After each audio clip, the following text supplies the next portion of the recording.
आज तुम पैसे को बचाओ, कल ये तुम्हें बचाएगा। दोस्तों, ये मैं नहीं, ज्यादातर सफल लोग कहते हैं। दोस्तों, आज हम बात करेंगे दी पावर ऑफ सेविंग के बारे में। इस पॉइंट को हमने लिया है the law of success book से। हमेशा खर्चा कम करो और सेविंग ज्यादा करो। बचत ना करने की आदत भारत में लगभग 85% लोगों को होती है और 100% लोग ही होते हैं जो सेविंग करते हैं। कुछ ऐसी मेंटेलिटी के लोग भी होते हैं जो प्रेजेंट में जीते हैं, यानी जो कहते हैं कि एक ही तो जीवन है, क्यों न इसे खुलकर जिया जाए। जो लोग ऐसी सोच रखते हैं वो लोग फ्यूचर में फाइनेंशियल प्रॉब्लम में फंस जाते हैं और अपने जीवन में आगे नहीं बढ़ पाते। और कुछ ऐसे भी लोग होते हैं जो दिखावे का जीवन जीते हैं, जिसके कारण वे कर्ज के नीचे दबते चले जाते हैं। इसलिए ऐसे दिखावे का क्या फायदा जो आपको गरीबी में धकेलता जाए। इसलिए अपनी इनकम का सही उपयोग करें और पैसे की ताकत को समझे, क्योंकि इसके बिना आपका जीवन परेशानियों से घिरता चला जाएगा। आपने ऐसे लोग अपने जीवन में जरूर देखे होंगे जो थोड़ा सा पैसा आने के बाद ही महंगी गाड़ियां, घर और लग्जरी सामान ले आते हैं और अपनी लायबिलिटीज को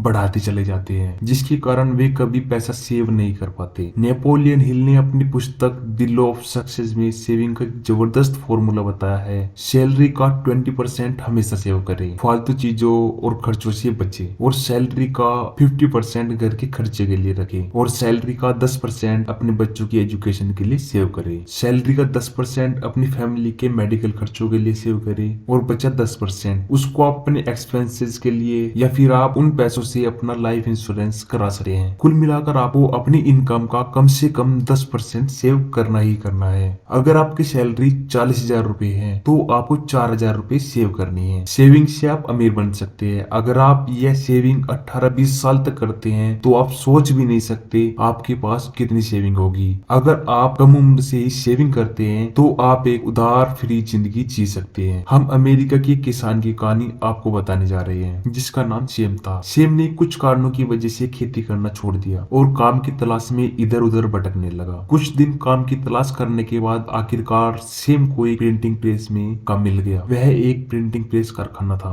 वहाँ काम करने वाले एक आदमी को उसने हर हफ्ते $55 बचाते देखा। सेम इस बात से काफी इम्प्रेस हुआ और उसने खुद इसे फॉलो करने का मन बना लिया। सेम ने उस कारखाने में 3 साल काम किया। सेम इन 3 सालों में सेम $900 बचाने में कामयाब रहा। वो कहते हैं ना कि समय हमेशा एक जैसा नहीं रहता। ऐसा ही कुछ उस प्रिंटिंग प्रेस के मालिक के साथ भी हुआ। उसके ओनर का लगभग दिवाला निकल गया। अब वह यह बिजनेस बंद करने की सोच रहा था। उस वक्त सेम के अकाउंट में लगभग $900 थे और वह अपने ओनर की मदद करना चाहता था। उस वक्त सेम ने अपनी सेविंग किए पैसे उनके बिजनेस में इन्वेस्ट किए और इसके बदले में उसे प्रॉफिट में 50% हिस्सा दिया गया। अब जरा सोचिए, अगर सेम पैसे नहीं बचाता तो क्या यह मौका सेम के हाथ आ पाता? पैसे इन्वेस्ट करने के बावजूद उसने अपनी जॉब नहीं छोड़ी। अपनी सैलरी के साथ साथ हर साल $25,000 प्रॉफिट भी सेम कमाता रहा। सेम ने कभी नहीं सोचा था कि उसके साथ ऐसा कुछ भी होगा, लेकिन जिंदगी में अक्सर मौके हमारे दरवाजे पर। सेम ने कभी नहीं सोचा था कि उसके साथ ऐसा कुछ होगा, लेकिन जिंदगी में अक्सर मौके हमारे दरवाजे पर तब दस्तक देते हैं जब हमें उसकी सबसे कम उम्मीद होती है। क्योंकि सेम ने पैसे बचा रखे थे तो वो किसी भी अच्छे मौके का स्वागत करने के लिए बिल्कुल तैयार था। इससे कोई फर्क नहीं पड़ता कि आप कितना पैसा सेव कर पाते हैं। वो कहते हैं ना